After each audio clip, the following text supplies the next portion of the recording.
वाजिबुल एहतराम मुअज़्ज़िज़ मुसलमान भाइरो, अज तव्हां सां अहिड़े दीनी मजलिस में शरीक थिया हूं जंहिं दीनी जलसे जी निस्बत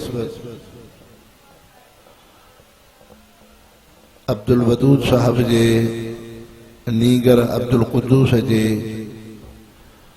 उन निकाह जी निस्बत सां दीनी जलसे जो इंतखाब थियो आहे। रब जे दर दुआ है त रब करीम इन निकाह के खैर ऐं बरकत वारो बणाए ऐं अल्लाह रब्बुल इज्जत तव्हां असांजी खुशियुनि खे पैगंबर करीम सल्लल्लाहु अलैहि वसल्लम जे उसवा हसना ते बणाए। मुसलमान भाइरो, जिथे तव्हां असां हिकिड़े निकाह जे लाइ आलिम दीन जो इंतखाब कंदा आहियूं त निकाह जो खुतबो आलिम दीन पढ़ाए। जीअं निकाह जो खुतबो हिकिड़ो सुन्नत आहे,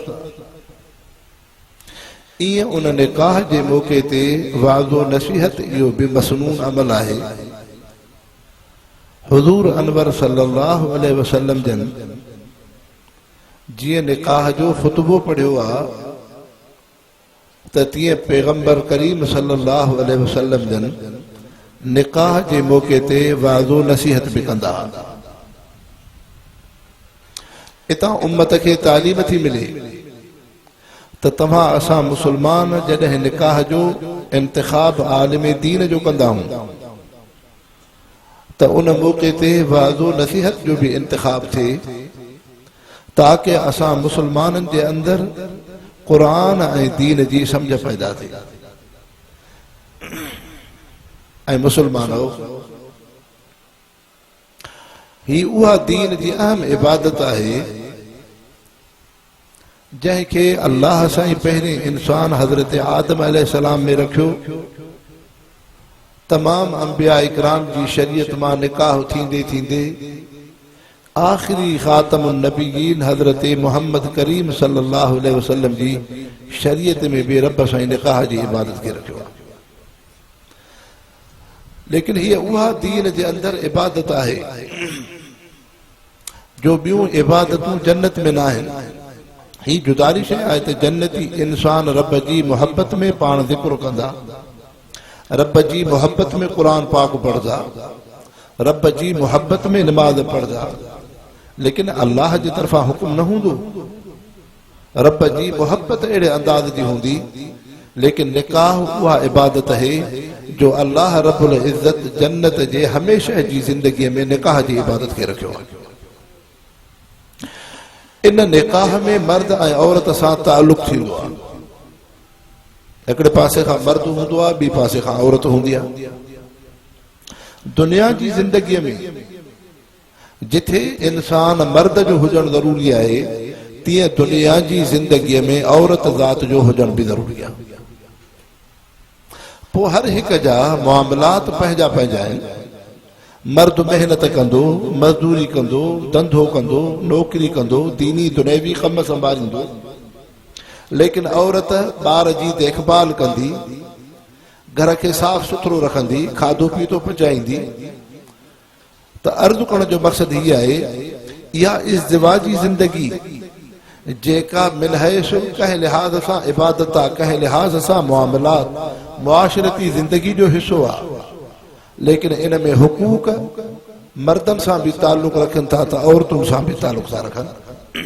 ऐं इंसान अल्लाह साईं पंहिंजे निज़ाम खे पंहिंजी हिकमत सां हलाए। हज़रत हमादुल्लाह हालिजी नवरल्लाहु मरक़दहू जी मलफूज़ात में आहे, फरमायो त जर्मन में जंग लगी, पोइ उन जंग में मर्द फौत थिया, औरतूं बची पयूं। हुकूमत इहो परेशान थी पई, हाणे औरतूं असां जूं आबाद कीअं थींदियूं, मर्द त कोन। हाणे अल्लाह से पंहिंजी हिकमत सां दुनिया जे जहान खे हलायो। उन जर्मन जी जंग खां पोइ जंहिं बि औरत खे पेट थियो त उनखे पुट ई पुट थियो, कंहिं बि औरत खे उन साल धीअ न ॼमी। अल्लाह साईं जी हिकमत आहे। तंहिंजे करे इंसान ही कारखानो दुनिया जो वो शहनशाह बादशाह रब अहकमुल हाकिमीन पंहिंजी हिकमत सां हलाए थो त अल्लाह साईं निकाह जी जेका इबादत रखी आहे हिकिड़े पासे खां मर्द आहे ॿी पासे खां औरत आहे लेकिन इहा इज़्दिवाजी ज़िंदगी इन्हनि जा हुकूक इन्हनि जा मामलात अल्लाह से इन इबादत खे दुनिया में रखियो इन में कई हिकमतूं आहिनि दीनी ऐं दुनियावी हिकमतूं इन जे करे हुज़ूर अनवर सल्लल्लाहु अलैहि वसल्लम फरमायो अन्निसाउ शकाइकुर रिजाल औरतूं मर्दनि जे ज़िंदगीअ जो हिस्सो आहिनि जे तव्हां असां इंसान ॾिसूं था दुनिया में साइकिल हूंदी आहे ॿिनि फीथनि ते घुमंदी आहे ॿ फीथा उन जे लाइ ज़रूरी आहिनि मोटरसाइकिल जे लाइ ॿ फीथा ज़रूरी आहिनि हिकिड़ो फीथो हुजे ॿियो न हुजे साइकिल न हली सघंदी ईअं ई तव्हां असां मर्द हूं इंसान हूं ॿ पेर हुजणु ज़रूरी आहिनि हिकिड़ो पेर हुजे ॿियो न हुजे त ऐब थी पवंदो ईअं इंसानो दुनिया जी ज़िंदगीअ में मर्द जो हुजणु बि ज़रूरी आहे त औरत जो हुजणु बि ज़रूरी आहे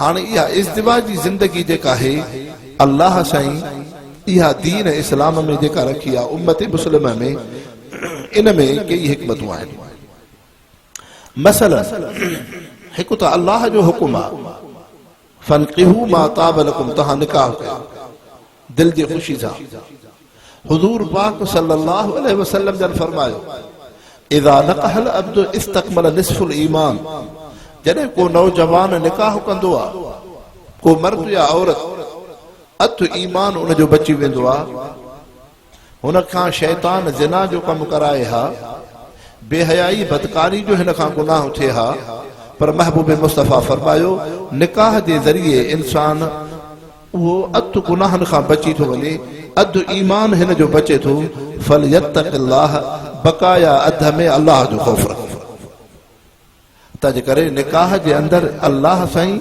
इंसान ज़ात जे इज़त ऐं असमत जी हिफ़ाज़त रखी आहे हाणे इंसानो तव्हां असां इंसान जेके रहूं था थोरो हुन ते नज़र कयो मुआशिरे ते अल्लाह साईं जेका निकाह जी इबादत रखी आहे छो हिन जे करे त तव्हां इंसान सभु दुनिया जा हिकिड़ी उमिरि में न आहियो ईअं न आहे त जेको इंसान नौजवान आहे 100 साल ताईं नौजवान हूंदो जेको सेहतमंद आहे 100 साल ताईं सेहतमंद हूंदो ईअं न आहे कॾहिं इहो इंसान अहिड़ो तिफ़ल ॿार आहे कॾहिं शबाबे जवानीअ खे टप ठेंगे थो कॾहिं इहो इंसान ज़ईफ़ ऐं कमज़ोर थी वेंदो हिकिड़ी इंसान जी उहा ज़िंदगी आहे जवानीअ जी जो ख़ुदि ॿिए जी ख़िदमत करे थो कंहिंखे पाणी पीआरे कंहिंखे मानी खाराए कंहिं इंसान खे सहारो ॾे कंहिंखे रस्तो ॾसले इहे ख़िदमतूं आहिनि इहो ई इंसान ॾींहं राति जे गर्दश सां उमिरि जे इन तक़ाज़ा खे अची पहुचंदो आहे जो ख़ुदि ज़ईफ़ ऐं कमज़ोर थी पियो वार अछा थी नज़र कमज़ोर थी पई गोॾनि में दर्द थी पियो उथण वेहण खां मज़ूर आहे ख़िदमत जो मुहताज आहे हाणे अल्लाह साईं जेके इंसान दुनिया में रखिया आहिनि पैदा कयईं घणाई रब अहकमुल हाकिमीन ग़रीब तबके जी रखी आहे अमीर तबको थोरो आहे तव्हांजो हे शहर आहे हिन शहर जे अंदरि तव्हां नज़र कंदव त अमीर इंसान थोरो आहे छियों हिसो वञी करे इंसान अमीर हूंदा त हूंदा बाक़ी न त ॿिया इंसान अक्सर बेशतर ग़रीब तबको आहे रब साईं खे पंहिंजी हिकमत सां दुनिया जो निज़ाम हलाइणो आहे हे तव्हांजे शहर जेको ठहियो जायूं बिल्डिंगियूं आहिनि इहे अमीर इंसाननि हिते मज़दूरी महिनत न कई ग़रीब इंसाननि मज़दूरी कई आहे तव्हांजे हिन जे चौकरो त सारी जो फ़सुलु आहे ज़रात ऐं पोख आहे इन ते महिनत मज़दूरी रोबो ग़रीब इंसान कंदो आहे अमीर इंसान न कंदो आहे तंहिंजे करे अल्लाह साईं खे पंहिंजे दुनिया जो हिकिड़ो निज़ाम हलाइणो आहे इन जे करे घणा इंसान ग़रीब आहिनि थोरा इंसान अमीर आहिनि हाणे अमीर इंसान जेको ख़ुशहाल हो ज़मींदार हो रुपए वारो हो मिल्कतुनि वारो हो उहो त ईअं करे सघे पियो जो पंहिंजे घर में को नौकर रखे उनजी ख़िदमत थींदी इहो इंसान जॾहिं ज़ईफ़ पोढ़ो थियो इहा औरत ज़ईफ़ पोढ़ी थी त पंहिंजो ख़ादिम नौकर रखी था सघनि पर जेको ग़रीब आम इंसान पोढ़ो कमज़ोर थिए हा हिन जी ख़िदमत केरु करे अल्लाह साईं निकाह जी इबादत रखी हाणे इन निकाह में इहा हिकमत आहे जो अल्लाह से क़ुरान शरीफ़ में फरमायो वक़ज़ा रब्बुका अल्ला ताबुदू इल्ला इय्याहु व बिल वालिदैन इहसाना। अल्लाह जो तव्हांखे हुकुम आहे हिकिड़े अल्लाह जी बंदगी कयो, रब सां गॾु कंहिंखे शरीक न कयो। जीअं तव्हां असां हाणे इशा जी नमाज़ पढ़ीसीं, ख़ैर ख़ैरात अल्लाह जे नाले ते कयूं था, तौहीद रब जी जा क़ाइल आहियूं, इबादत बंदगी रब जी कयूं था। पोइ जीअं दीन इस्लाम में इबादत अल्लाह जी आहे, उन रब अहकमुल हाकिमीन क़ुरान शरीफ़ में हुकुम कयो व बिल वालिदैन इहसाना, पीउ माउ जी ख़िदमत सां बि अर्श वारो रब राज़ी थो थिए। अबे अमर जी ख़िदमत सां रब राज़ी थो थिए। हज़रत हारिसा रज़ियल्लाहु अन्हु हुज़ूर पाक सल्लल्लाहु अलैहि वसल्लम जो सहाबी आहे, पीउ फौत थियल आहे, लेकिन उन सहाबी सगोरे जी माउ आहे। उहो सहाबी सगोरो अमर जी ख़िदमत करे थो, वारनि खे तेल थो हणे, ख़िदमतूं करे थो, लटो कपिड़ो धोए थो, लेकिन फराइज़ खे अदा थो करे, नवाफिल न पियो पढ़ी सघे, माउ जी ख़िदमत में हो। लेकिन महबूब मुस्तफ़ा जॾहिं मेराज जी रात जन्नत में पहुता, क़ुरान पाक जो आवाज़ आयो, हज़रत जिब्रील फ़रिश्ते खां पुछो कंहिंजे क़ुरान जो आवाज़ आहे? चए अव्हां जे सहाबी हज़रत हारिसा रज़ियल्लाहु अन्हु जे तिलावत जो आवाज़ आहे। पैगंबर करीम सल्लल्लाहु अलैहि वसल्लम हज़रत जिब्रील के फरमायो, छा हज़रत हारिसा क़ुरान तो पढ़े? जैसे न क़ुरान शरीफ़ नथो पढ़े, बज़ाहिर माउ जी ख़िदमत में आहे। अल्लाह साईं माउ जी ख़िदमत खे क़ुरान पाक जे तिलावत जो रंग ॾिनो आहे। वक़ज़ा रब्बुका अल्ला ताबुदू इल्ला इय्याहु व बिल वालिदैन इहसाना। इंसानो दीन हिकिड़ो वॾे में वॾी नेमत आहे, जंहिं दीन में इबादत ऐं बंदगी उन सां अल्लाह राज़ी थो थिए। उन दीन इस्लाम में ख़िदमत जो बि वॾे में वॾो दर्जो अथव, ख़िदमत जो वॾो दर्जो आहे। इंसान पंहिंजे उज़वनि खां कमु वठे, ख़ातिम मिज़ाज हुजे, कंहिं इंसान जी ख़िदमत कजे, कंहिं इंसान सां भलाई कजे, इहा दीन में वॾी नेमत आहे। एतिरे क़दुरु इन जी फज़ीलत आहे जो हुज़ूर पाक सल्लल्लाहु अलैहि वसल्लम हिकु दफ़ो सफ़र में आया, गर्मी जी मौसम हुई, नफ़िली रोज़ो पाण सल्लल्लाहु अलैहि वसल्लम साहबी सगुरा रखंदा हुआ। हाणे गर्मी जी मौसम हुई, अक्सरो बेशतर सहाबिन रोज़ो रखियो, लेकिन कुछ सहाबिन नफ़िली रोज़ो न रखियो। बुखारी शरीफ़ जी हदीस पाक आहे, कुछ सहाबिन रोज़ो न रखियो। जन रोज़ो रखियो उहे शाम जो ज़ईफ़ ऐं उहे रोज़े जे करे साणा थी पिया, कमज़ोर थी पिया, पर जन खे रोज़ो न हो उन्हनि रोज़ेदारनि जे लाइ इंतज़ाम कयो, अफ़तारी जो इंतज़ाम कयो। कंहिं चश्मे मां को काथो मशकीज़ भरे आया, उन्हनि ख़िदमतूं कयूं। जॾहिं महबूब मुस्तफ़ा शाम जो रोज़ो खोलियो, रोज़ेदार सहाबिन रोज़ो खोलियो, हुज़ूर पाक सल्लल्लाहु अलैहि वसल्लम साहबा खे फरमायो, अॼु मुंहिंजी जमात में ॿिनि क़िस्मनि जा इंसान आहिनि। हिकिड़ा उहे आहिनि जन रोज़ो रखी अल्लाह खे राज़ी कयो आहे, रोज़े जी इबादत सां रब खे राज़ी कयो अथऊं, नफ़िली रोज़ो हो, फ़र्ज़ रोज़ो त न हो। फरमायो ॿिया उहे मुंहिंजा सहाबी आहिनि, उहा मुंहिंजी जमात आहे जन बज़ाहिर नफ़िली रोज़ो त न रखियो, पर रोज़ेदारनि जी उन ख़िदमत कई आहे। पाण सल्लल्लाहु अलैहि वसल्लम फरमायो, ख़िदमत जे करे इन्हनि ख़ातिमनि खे ॿीणो सवाबु मिलंदो, इन्हनि खे सवाबु वधीक। तंहिंजे करे इंसानो कंहिं इंसान जी ख़िदमत, कंहिं इंसान सां भलाई, इहा दीन इस्लाम जी तालीम आहे। पैगंबर करीम सल्लल्लाहु अलैहि वसल्लम फरमायो, अन्नासु अयालुल्लाह फअहब्बन्नास इलल्लाह मन अहसन इला अयाले। इंसान रब जी छाव में आहिनि, रब खे उहो बानो प्यारो आहे जेको इंसानियत जी ख़िदमत करे।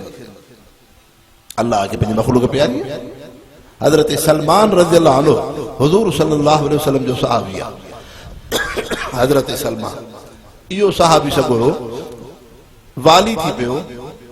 जॾहिं मदाइन जो वाली थियो, सहाबी रस्ते सां गुज़र थो करे, हिकिड़ो ईसाई इंसान आहे, पंहिंजे गाह जी भरी उहो नथो खणी सघे। हुन सम्झो त हे रस्ते वारो इंसान आहे।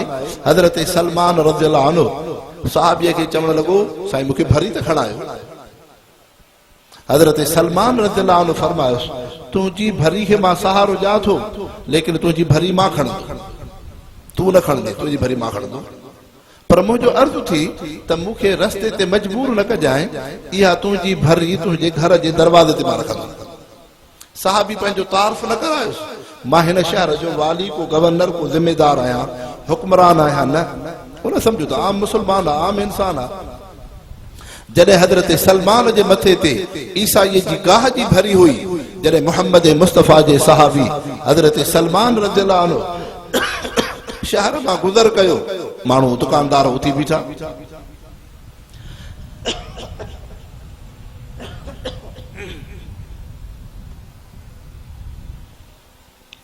हज़रत सलमान रज़ियल्लाहु अन्हु सहाबी सगुर जॾहिं शहर मां गुज़र कयो, दुकानदार उथिया। एहतरामन अदबन त ईसाई पुछण लॻो, तव्हां छो था उथो? चई, हे हिन शहर जो वाली ऐं गवर्नर आहे ऐं महबूब मुस्तफ़ा जो सहाबी आहे, तंहिंजे करे सहाबीअ जे अदब में उथिया हूं। त ईसाई ख़िदमत में आयो, साईं मां त तव्हांखे आम इंसान सम्झो हुउमि, हाणे ख़बर थी पए त तव्हां हिन शहर जा वाली गवर्नर हो, तव्हां पंहिंजे नबी सुहारे जा सहाबी हो, तंहिंजे करे मुंहिंजी गाह जी भरी मथे तां लायो।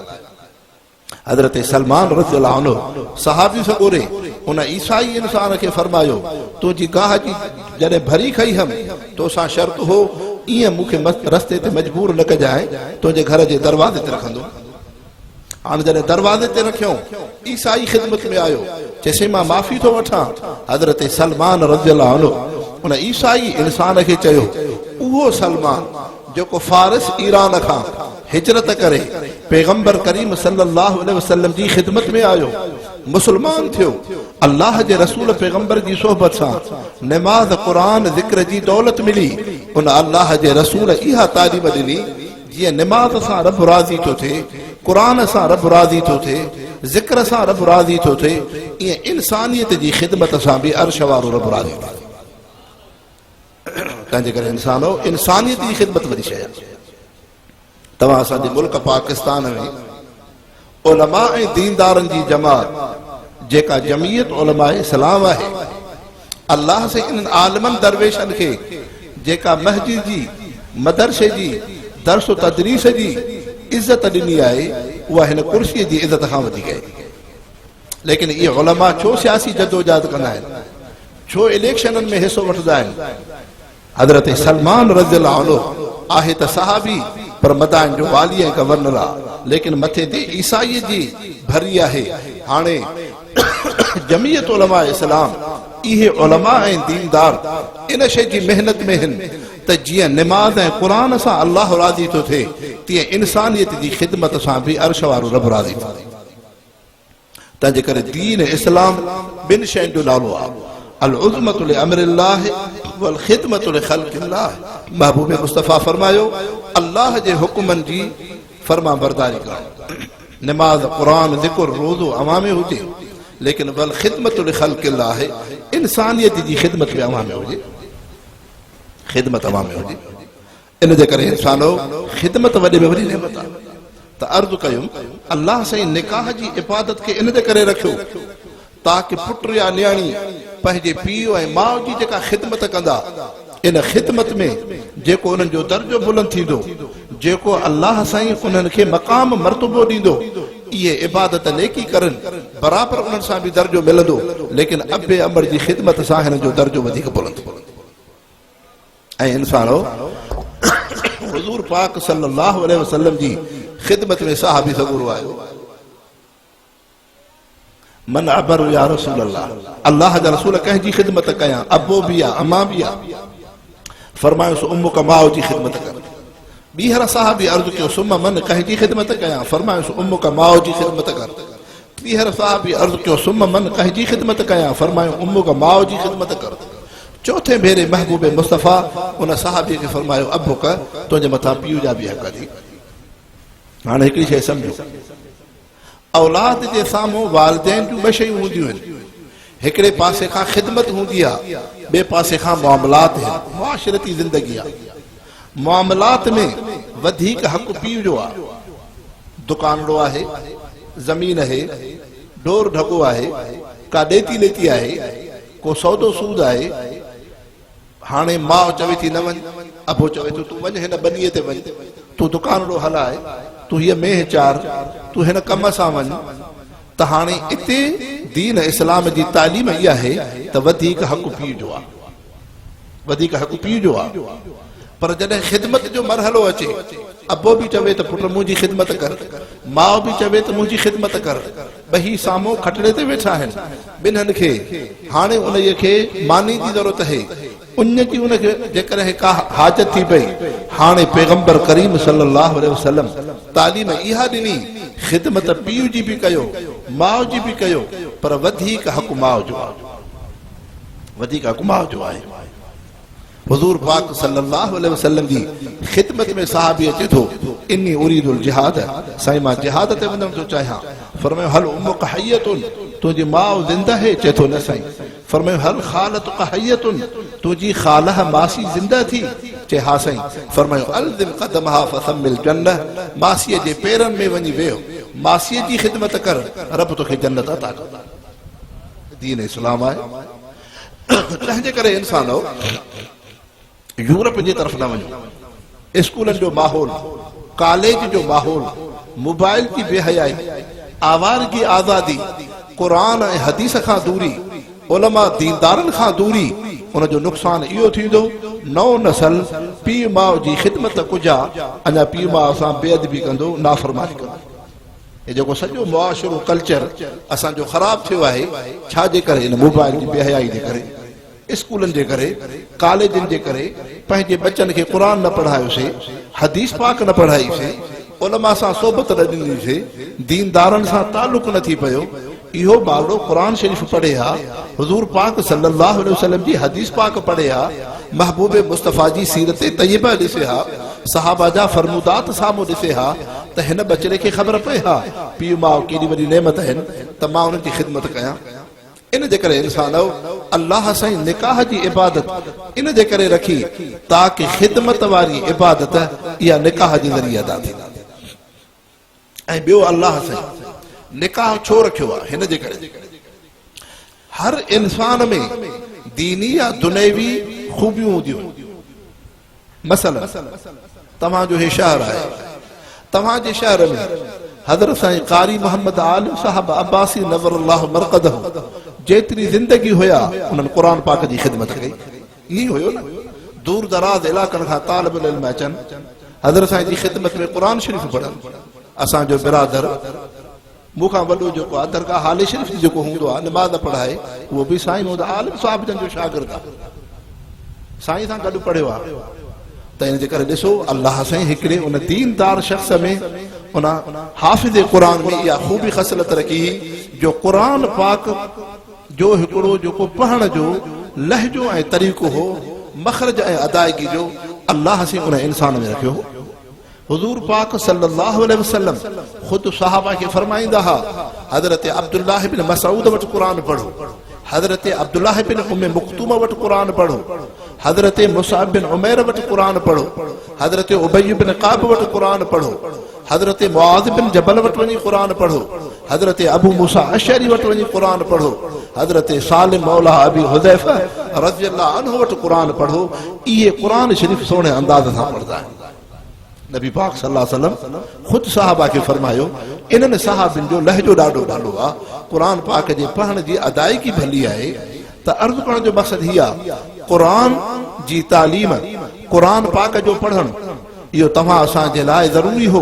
उम्मत मुस्लिम जे लाइ कंबर जे शहर में जेके मुस्लमान रहनि पिया, मज़हब दीन इस्लाम सां ताल्लुक़ रखियो, ला इलाहा इल्लल्लाह मुहम्मदुर रसूलुल्लाह सां निस्बत थी, हाणे क़ुरान पाक जे तालीम जे लाइ हाफ़िज़ क़ुरान जो हुजणु ज़रूरी हो।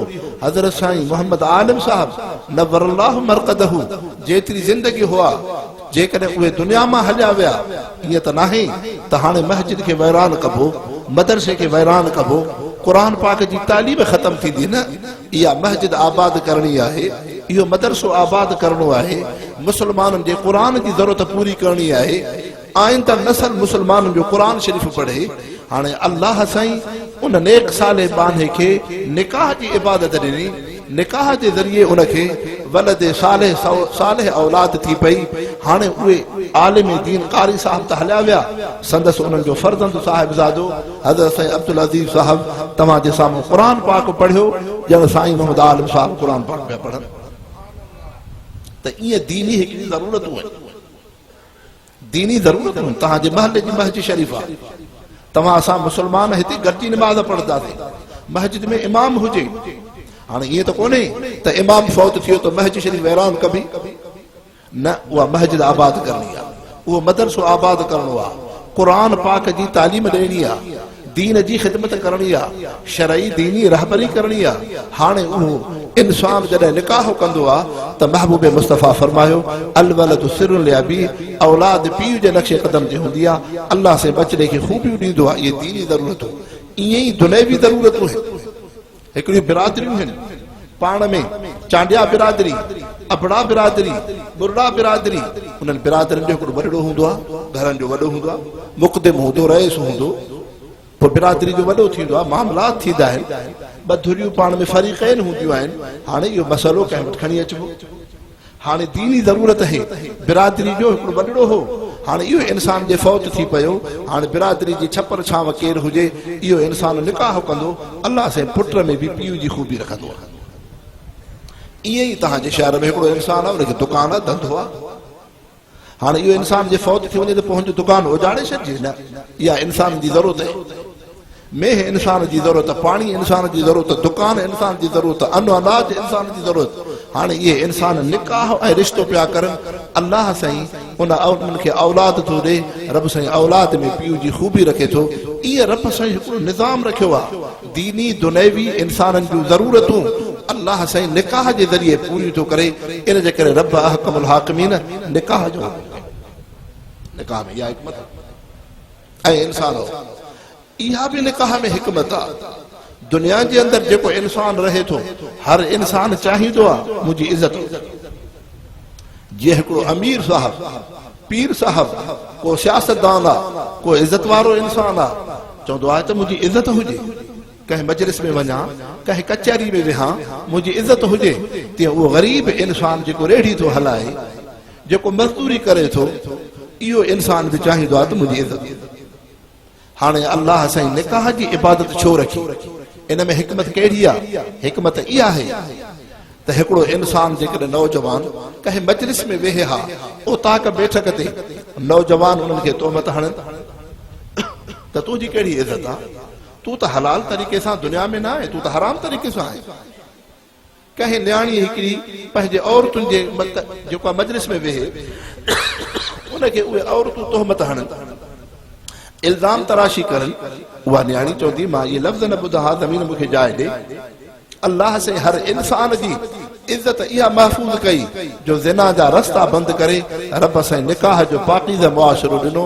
फनकिहू मा ताब लकुम मिन निसाए मसना वसला, निकाह ऐं इंसान कई खूबियूं आहिनि। लेकिन आख़िरी ॻाल्हि मुंहिंजी ख़िदमत में मां अर्ज़ु कयां, असांजा नव नसल छोकिरा रिश्ता करनि था, निकाह थिए थो, लेकिन चंद महीननि सालनि खां पोइ जुदाईगी थींदी आहे। ईअं हूंदो आहे न, छोकिरे ते दाल खे नथो रखे, थोरे घणे ते भंडण आहे। हाणे इहो थियो त न्याणियूं वीचारियूं के दर पदर, किथे कीअं। हाणे जॾहिं रिश्ता थींदा आहिनि त मुहबतूं हूंदियूं आहिनि, जॾहिं जुदाईगी जी नौबत ईंदी आहे त पोइ उहा बिरादरनि में नफ़रत थी पवंदी। ॿ घर जुदा न थींदा आहिनि, पूरो ख़ानदान जुदा थी वेंदो आहे। उन औरत जो ख़ानदान मुड़ुस जे ख़ानदान खां नफ़रतूं शुरू कंदो, रस्ते सां ईंदा सलाम न कंदो, शादी गमी में हथ न ॾिबो। हाणे इहा नफ़रत उमिरि भर वेहंदी आहे।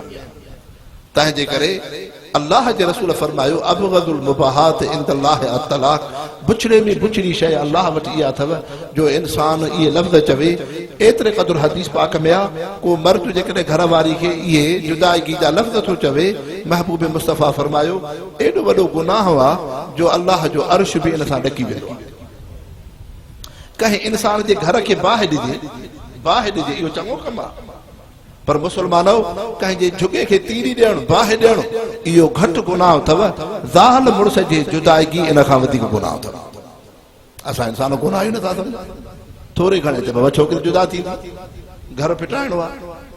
हज़रत उमर रज़ियल्लाहु अन्हु जी ख़िदमत में सहाबी आयो, साईं मां शादी कई आहे, मां निकाह कयो आहे, बचड़ा बि आहिनि, पर ज़ाल मुड़ुस जो असांजो किरोध ख़तमु नथो थिए, थोरे घणे ते किरोध आहे। तव्हां हुज़ूर पाक सल्लल्लाहु अलैहि वसल्लम जा वॾड़ा सहाबी हो, तंहिंजे करे तव्हांजी ख़िदमत में मां आयो आहियां, मुंहिंजी रहबरी रहनुमाई कयो, मूंखे मशवरो ॾियो। हज़रत उमर रज़ियल्लाहु अन्हु उन सहाबीअ सॻोरे खे फरमायो, जीअं तोसां मामिलो आहे ईअं मासां बि मामिलो आहे, मां बि 3-4 शादियूं कयूं, मुंहिंजे घर में बि इहे मामलात आहिनि, पर हज़रत उमर साईं फरमायो मां उन्हनि जे ख़ूबियुनि खे यादि कयो।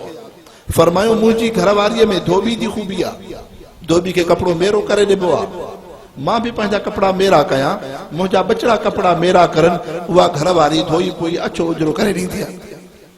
फरमाए मुंहिंजी घरवारी में बोरची जी ख़ूबी आहे, बोरची खे चइबो आहे त हीअ भाॼी चाढ़े ॾे, मानी पचाए ॾे, तंहिंजे करे घरवारी मूंखे बि खाराए, बचनि खे बि खाराए। फरमायो मुंहिंजी घरवारी में ख़ादिम जी ख़ूबी आहे, घर में को ख़ादिम रखबो आहे, ॿुहारी ॾे, लटो कपिड़ो धोए, हंधु बिस्तरो धोए, साफ़ सुथरो करे, घर खे अछो उजरो रखे। हज़रत उमर रज़ियल्लाहु अन्हु फरमायो जॾहिं बि मूंसां घरवारी को बि गुस्सो कावड़ जो इज़हार कंदी आहे, पोइ जॾहिं मूंखे कावड़ ईंदी आहे कि अहिड़ा मामलात थींदा आहिनि, मां उन घर वारनि जे ख़ूबियुनि खे यादि कंदो आहियां, बोरचीअ जी ख़ूबी, ख़ादिम जी ख़ूबी, अहिड़े तरीक़े सां उन खे धोबीअ जी ख़ूबी। त उन सहाबीअ सॻोरे खे फरमायो तुंहिंजी घरवारी में बि इहे ख़ूबियूं आहिनि, जैसे बराबरि आहिनि, धोबी जी बि ख़ूबी आहे, ख़ादिम जी बि ख़ूबी आहे, बोरची जी बि ख़ूबी आहे। फरमायो जॾहिं बि तोखे कावड़ अचे, पाण में मामलात थियनि, तूं उन जे ख़ूबियुनि खे यादि कर, तुंहिंजो घर प्यार मोहबत सां हलंदो। तंहिंजे करे इहा ई शइ आख़िर उहे औरतूं आहिनि, कंहिंजूं न्याणियूं आहिनि, बराबरि समो सको। हुज़ूर पाक सल्लल्लाहु अलैहि वसल्लम फरमायो इन्हा ख़ुलिक़त मिन ज़िलाल, तंहिंजे करे तव्हां असांजे साम्हूं 3 क़िस्मनि जा मुआशिरा आहिनि। हिकिड़ो मुआशिरो हो इस्लाम खां अॻु में जो जहालत जो दौर, यहूदियत जो दौर, ईसाईयत जो दौर, हिंदू मज़हब जो दौर, उन ज़माने में औरत मज़लूम, औरत खे हक़ न मिलंदा। अॼु बि ॿाराड़ी में औरतूं मज़लूम आहिनि, जेकॾहिं घर में वीचारी मानी पचाईंदी, भाॼी चाढ़ींदी, उनखे इहा इजाज़त न हूंदी जो भाॼी खाई सघे, मुड़ुस सां गॾु वेही सघे। एतिरो ॿाराड़ी जो माण्हू उन ते ज़ुल्म तशद्दुद कंदो आहे। ऐं ॿियो दुनिया जी जदीद जहालत आहे। हिन दुनिया जे मुआशिरे में यूरोप, अंग्रेज, बेदीनी, सेक्युलर, इन आज़ाद छुड़वाग माहौल औरतुनि खे आज़ाद करे छॾियो।